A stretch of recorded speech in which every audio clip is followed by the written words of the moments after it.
แท้ของแท้น้องอยู่มัดแท้เกี่ยวของแท้แล้วพี่น้องเอ้ย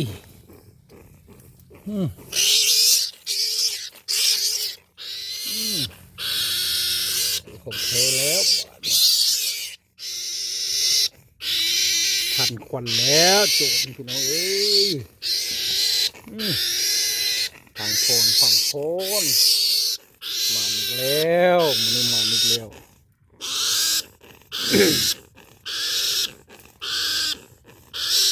นี่แหละตัวหลักกินไก่พี่น้องเอ้ยอยู่บ่ผักแล้วมันมาแล้วมันจะเศร้ามันนี่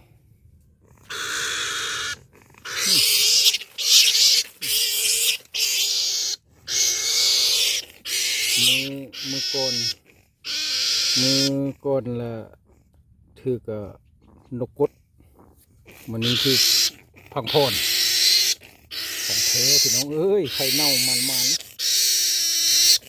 ข่เน่าว่าจังใดเพิ่นนี่เรามากินตะไก่เจอของแท้มื้อนี้เป็ดนิดเพิ่นบ่หนีบเข้าคอเลยพี่น้องเอ้ยอยู่บักสังมังไปบลอดมานตะเซามื้อนี้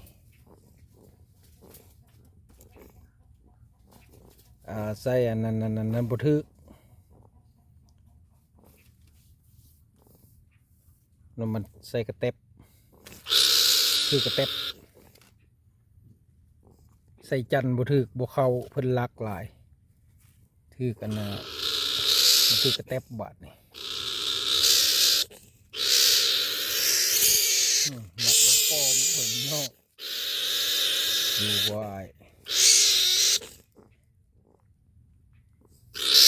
มือเวียน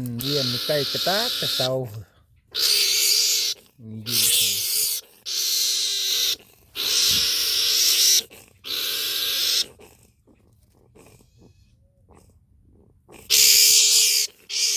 ่ตัวนี้เขามาสิเขา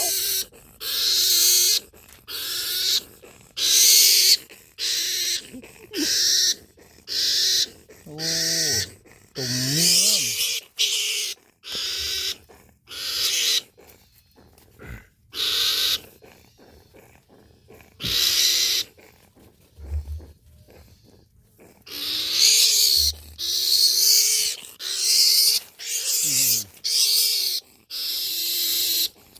ใส่หอมไข่เน่า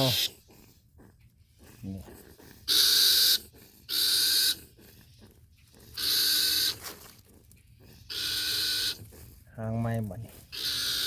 เอาตัวนี้ลงมาไว้หางใส่ไม้ใกล้กระตากเลยเห็น